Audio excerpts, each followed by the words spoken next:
Alright, after we've installed that tracer, we're going to calibrate the tracer for jaw 1. So slide your jaw back on, lock it down. Make sure that your tip and shoulder stops are down. And then go to Operations, Calibrate Tracer in your software. Type 1 and press OK. You're welcome, Joe. Bye-bye.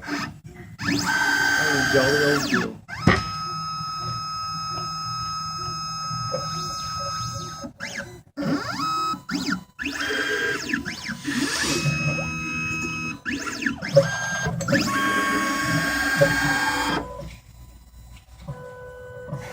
Alright, then in your software it'll say updating, and then you'll press OK.